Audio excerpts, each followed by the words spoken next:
부르심을 받았다라는 말이 뭘까요, 여러분?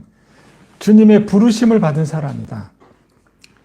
주님의 부르심을 받은 사람으로서 살아가는 것이 그리스도인이다. 이렇게 얘기하거든요. 근데 과연 주님이 나를 부르셨다는 말이 뭘까? 주님이 나를 이끌어 가신다는 게 뭘까라는 거예요.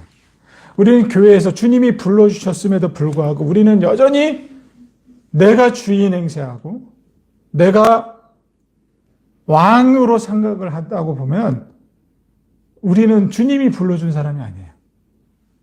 주체가 뭐냐면 내가 되는 거예요. 내가. 근데 하나님은 내가 주체가 아니라 그분이 주체가 되는 거예요. 신명기에서 보면 하나님이 정하신 곳에 와서 예배를 드려라라고 얘기해요. 너희들이 가나안 땅에 들어가게 되면 너희들 마음대로 예배하는 것이 아니라 하나님이 정하신 곳에서 예배하라고 했습니다. 왜 하나님이 정하신 곳에서만 예배해야 될까요? 다른 데서 예배하면 안 되나요? 오늘 이 시대 사람들에게 묻는 겁니다. 꼭 성전에 예배당에서만 예배 드려야 되나요? 하나님 다 계시는데, 하나님 우주 만물이 계시는데 꼭 예배당에 와서만 예배 드려야 되냐는 거예요. 이 얘기를 조금 앞으로 좀 돌려보겠습니다. 창세기로 가면 야곱이 자기의 형 라반을 쫓아 도망갑니다. 베델에서 잠을 자잖아요. 그 형의 낯을 피해 도망가려고 하니까 야곱의 심정이 어떻겠어요? 여러분 누군가에게 쫓겨본 적인 경험이 있습니까?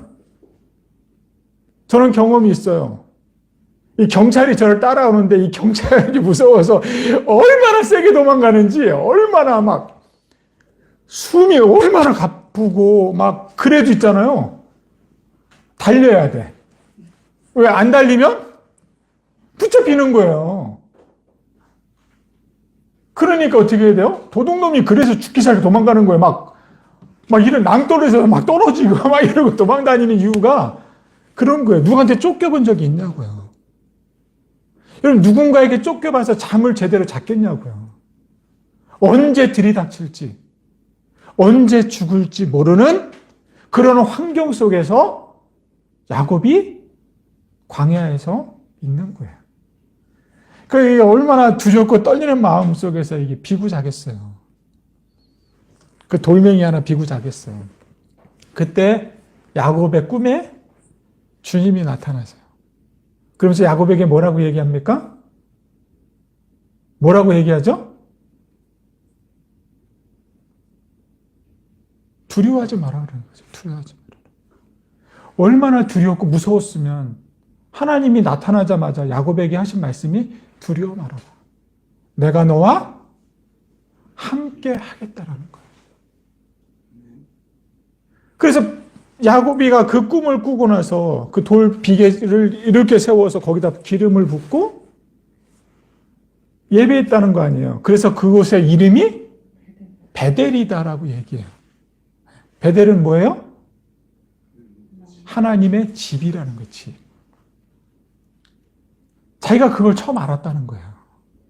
쫓기는 신세, 아무도 없고 무섭고 두려웠고 떨고 있는 그 마음 속에 누가 계신 거예요?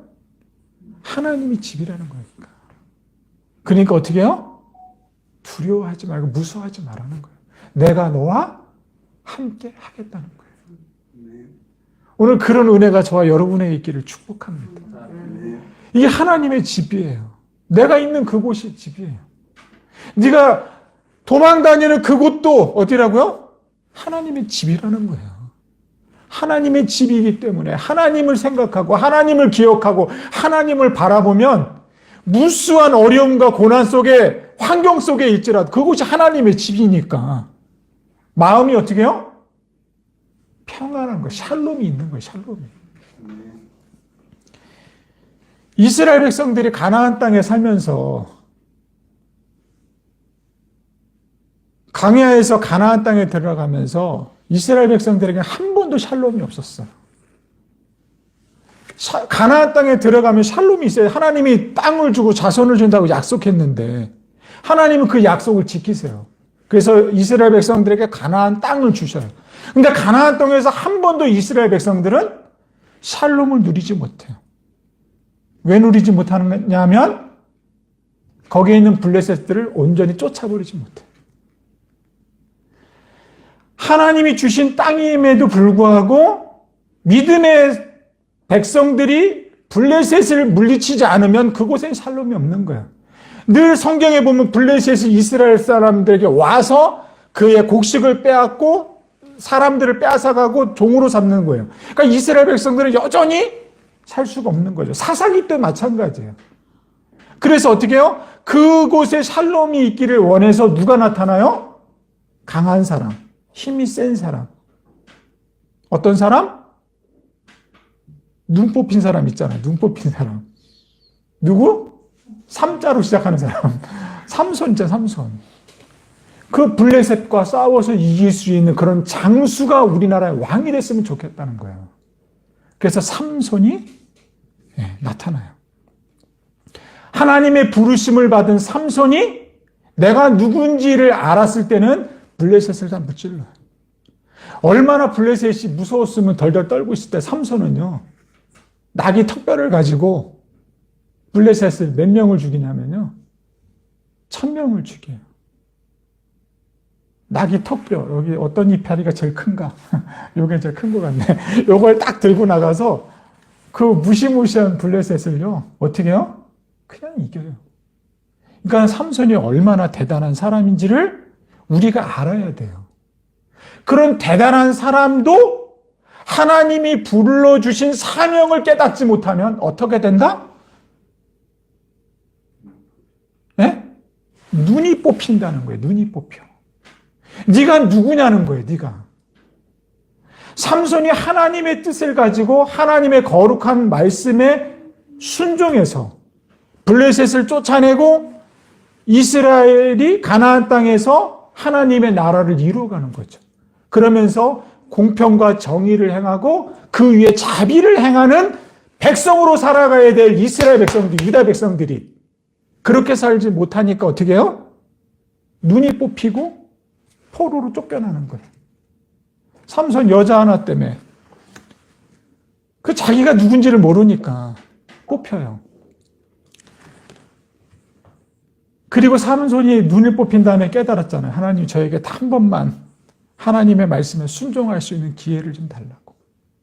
하나님을 무시하는 저 블레셋 사람들을 한 번만 원수를 갚을 수 있게끔. 그 눈이 뽑혀도 그 사명 감당하니까 어떻게 해요? 그 블레셋을 이길 수 있는 거예요. 한 번도 이스라엘은요, 블레셋을 이겨본 적이 없어요. 가나안 땅에 들어와도 샬롬이 일어나지 않았다라는 거예요.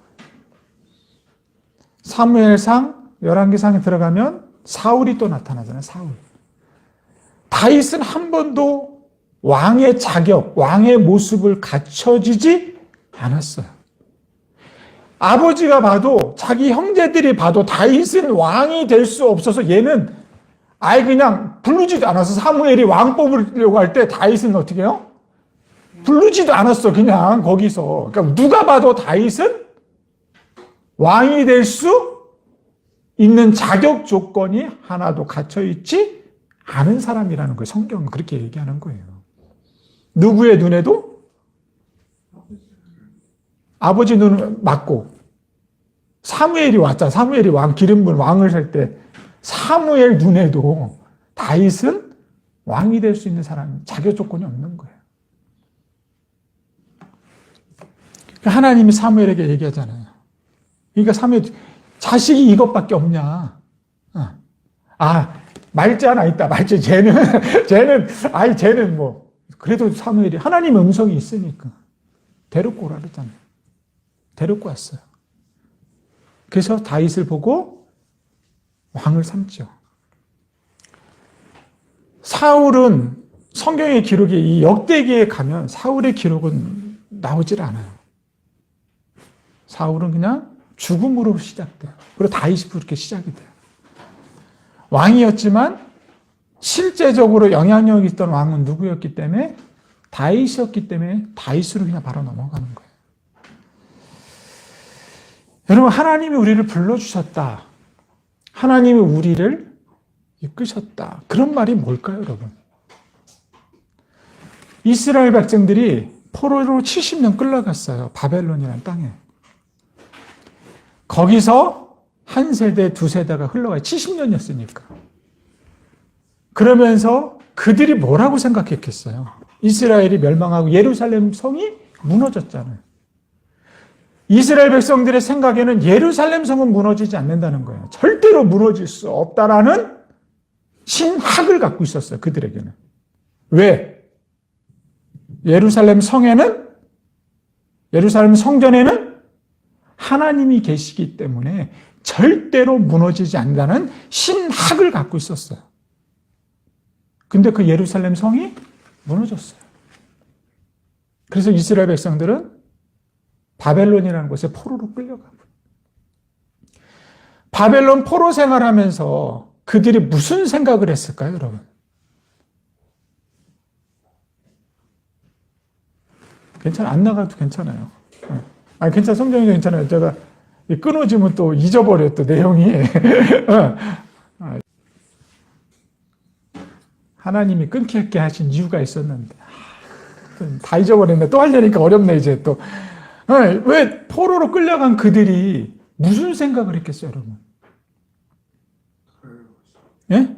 돌아가고 싶었다. 왜요? 왜 돌아가고 싶었을까요? 성전 다 무너졌는데? 바벨론의 신 바루독이 더 큰 줄 알고 있었잖아요. 우리가 믿는 신이 더 큰 줄 알았는데 바벨론 신 바루독이 더 큰 줄, 그 신이 무너뜨려 버렸으니까. 그들의 신학에는 어떤 생각이 있었겠냐고요. 우리는 하나님 앞에 버림받은 존재인가 보다. 우리는 이제 예배할 곳도 없고 아무것도 없잖아요. 거기서 포로로 살아가니까.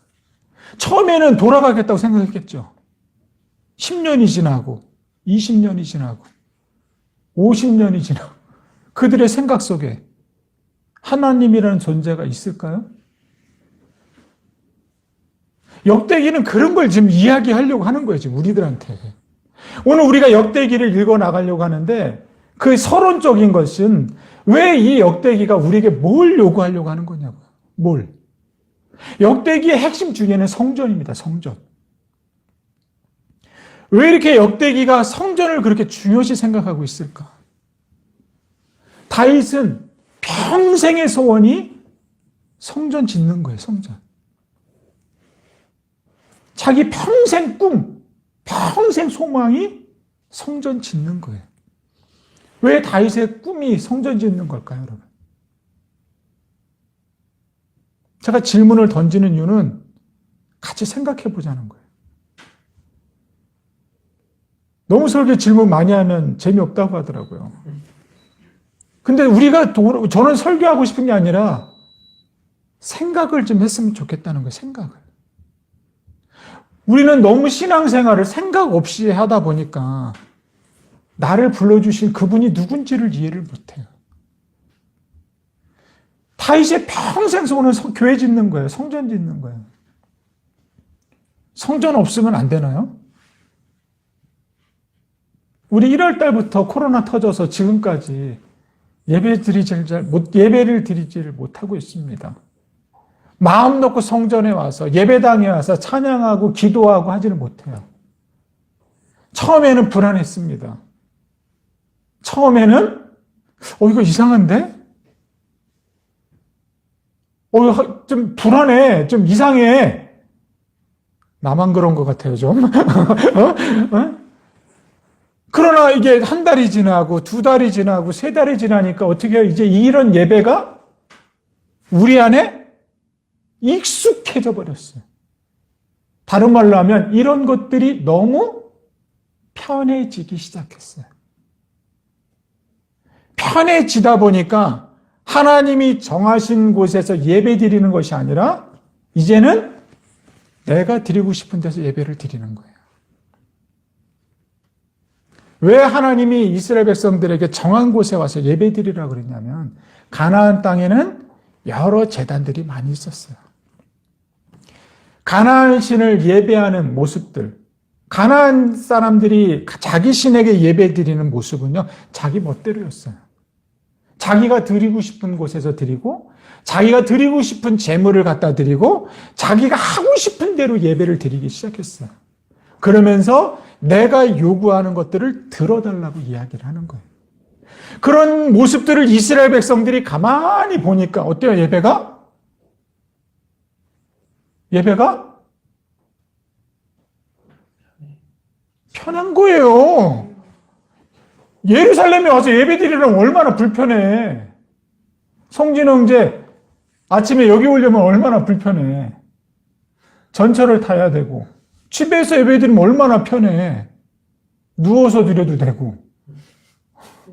세수 안 하고 드려도 누가 뭐라 그럴 거야.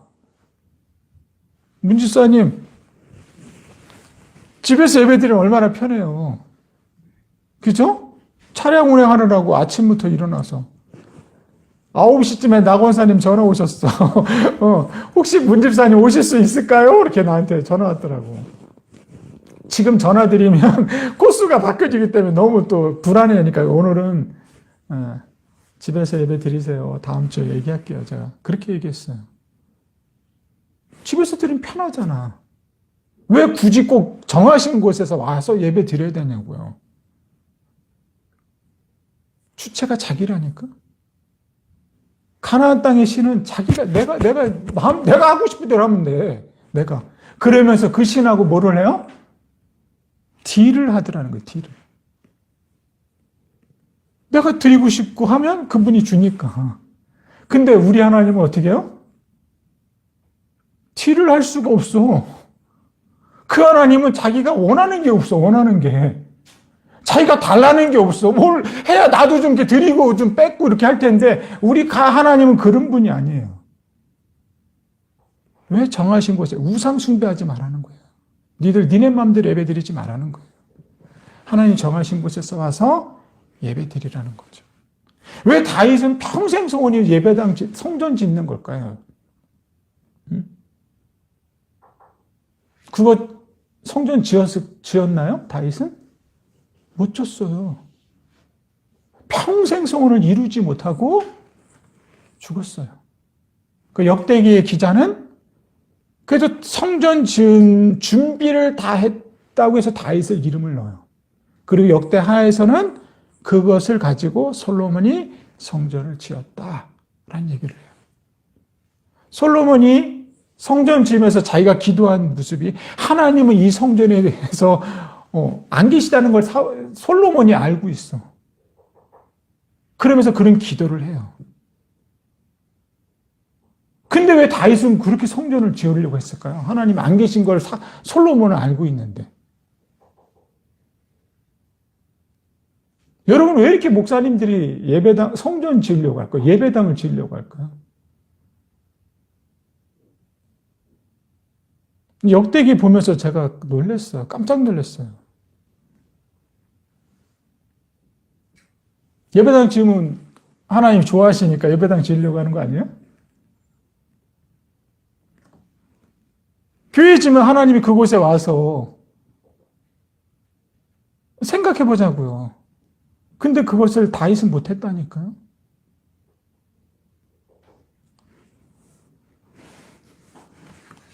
역대기가 어떤 책이냐? 70년 동안의 바벨론 포로 생활하는 동안 바벨론 땅의 삶의 터전을 닦고 있었던 그들이 바벨론에서 이제 정책이 이제 바뀌면서 그 땅을 살 수 있는 것을 이제 인정을 다 해줬어요. 유대 사람들에게도.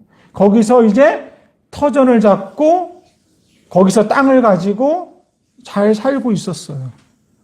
근데 갑자기 이들이 왜 우리가 바벨론 땅에 와 있을까라는 생각을 하기 시작했던 거겠죠. 그러니까 어떻게 해요? 자기들이 하나님의 말씀으로 살지 않았구나라는 것을 깨닫는 거예요. 그래서 이제 고레스가 이제 칙령이 바뀌면서 이제 포로로 이렇게 돌아오잖아요. 돌아오는 사람이 다 돌아오질 않았어요. 성경은 역대기는 그 돌아오는 사람들의 이름을 이제 쭉 이제 1장부터 족보에 대한 역대기 상에서 보면 족보 이야기하면서 설명을 하기 시작합니다. 그 하나님은 너희들을 잊어버리지 않았다라는 것이 족보 이야기를 하기 시작하는 거예요. 너희들은 하나님을 잊어버렸어도 그 하나님은 너희들을 잊어버리지 않았다. 너희들을 부르신 그 소명이 무엇인지를 너희들이 알았으면 좋겠다라는 거예요.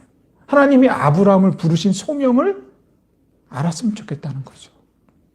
그들이 자기의 삶의 터전을 버리고 좋은 환경들을 다 버리고 예루살렘으로 이제 와요. 폐허가 되어 있는 그 땅에. 그래서 그들이 자기의 희생의 대가 지불을 하기 시작합니다. 그리고 하나님이 부르셨다라는 거는요, 신앙의 대가 지불이 없으면 우리는 그 일들을 감당할 수가 없습니다.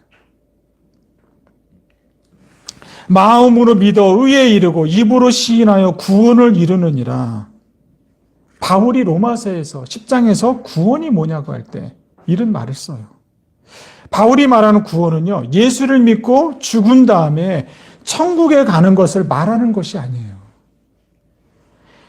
자신을 숭배하고 돈을 숭배하고 욕망을 숭배하는 삶을 살던 죄의 종인 사람이 하나님께 순종하고 하나님의 나라가 세워지는 그 위대한 일에 헌신하는 사람.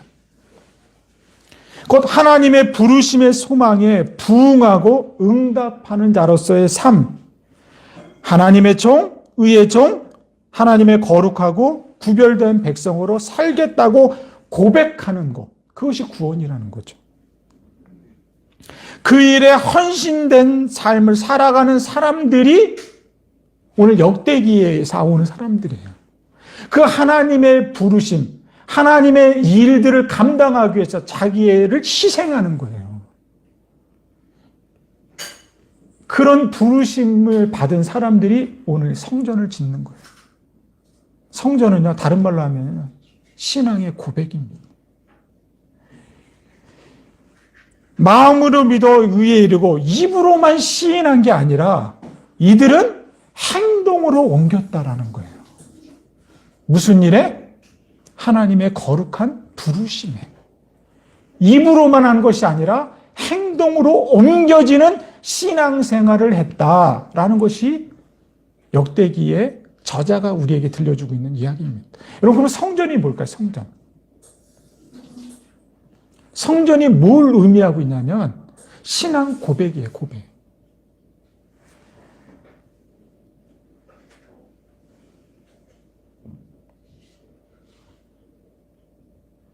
그분들은 내가 왕이라는 게 아니에요. 성전을 짓는다는 얘기는 따라합시다. 하나님이 왕이십니다. 이걸 고백하는 거예요. 그 성전을 보면서.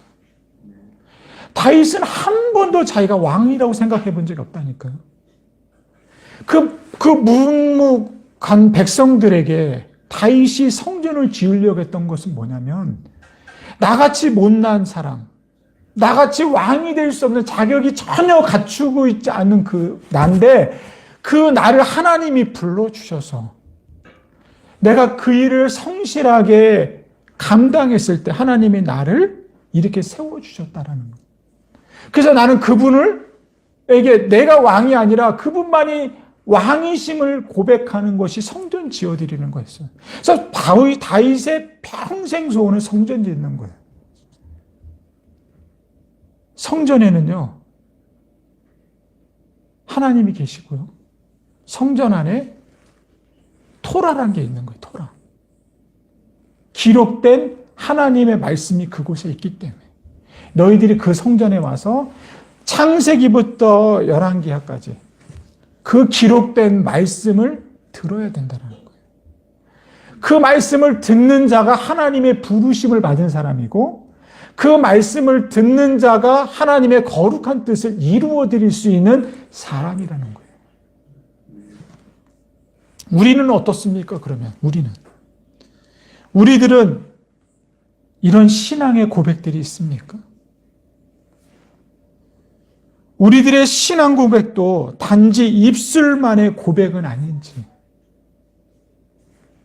행동과 삶과 모습이 들어가 있는 거예요.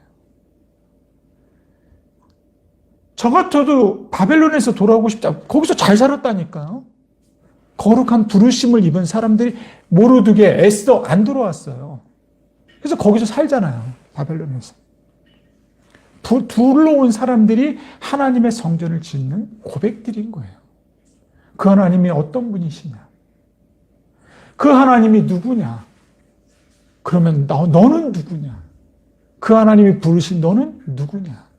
그 하나님의 거룩한 공평과 정의를 행할 수 있는 그 일들을 우리가 감당해야 된다는 거죠.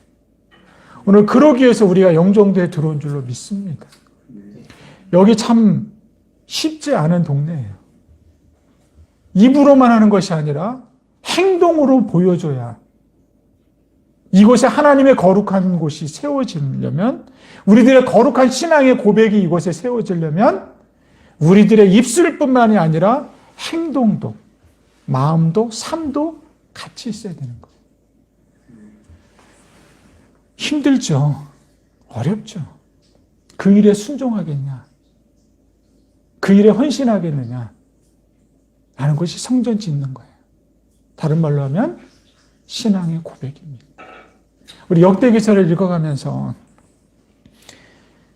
우리의 그런 신앙 고백이 있었으면 좋겠습니다. 오늘 우리들도 우리들의 성전을 건축해야 됩니다. 성전 건축은 사람에 따라 달라요. 어떤 이에게는 성실한 직장 생활이 성전을 건축하는 거예요. 하나님의 부르심을 가지고 성실하게 그 사역을 감당하는 거예요. 불평하지 않고. 어떤 이에게는 성실하게 아이들을 잘 돌보고 주님의 마음과 사랑과 자비하심과 긍휼하심으로 아이들을 훈육하는 것이 성전 건축하는 거예요. 어떤 이들에게는 아름다운 노래를 부르는 것, 어떤 분에게는 악기를 연주하는 것, 절대로 끊어지지 않는, 절대로 부러지지 않는 피크로 오늘 찬양 인도를 하겠습니다. 이랬더니 줄이 끊어졌어. 오늘 피크가 끊어지지 않고. 성전을 건축하는, 이게 나의 신앙 고백이라는 거예요. 오늘을 살아가는 우리들은 그런 신앙 고백이 있냐는 거예요. 저와 여러분들이 그런 신앙의 고백이 있기를 축복합니다. 그리고 그런 하나님, 나를 불러주신 그 하나님, 그 하나님께 내가 큰 소리쳐 기도하지 않아도, 뭐 큰 소리 치서 기도해도 되고, 큰 소리 치지 않아도 돼. 그게 큰 소리 하냐, 작게 하냐 중요한 게 아니라 그분이 누구냐는 게, 그분이. 나를 불러주신 분이 누구냐를 알아야 돼. 그리고 난 그분 앞에 순종하고 있는가. 감정에 호소하고 있는 것이 아니라, 분위기에 호소하는 것이 아니라, 따라합시다. 기록된 말씀이 나를 바꾸기 시작하는 거예요. 역대기는 그 얘기를 시작하고 있습니다. 그 성전 이야기, 신앙 고백의 이야기들을 하는 거예요. 그들이 모여서 하나님의 성전을 지었다. 그런 아름다운 신앙 고백. 하나님이 정하신 아름다운 땅에서 하나님도 약속을 지켰고 너희도 그 약속을 지켰다. 그래서 하나님의 나라가 이루어졌다라는 결말을 맺고 있는 거죠. 오늘 그런 하나님의 나라 만듭시다. 여러분의 가정에서, 여러분의 직장에서 하나님의 나라를 이룰 수 있는 저와 여러분들 되시기를 축복합니다.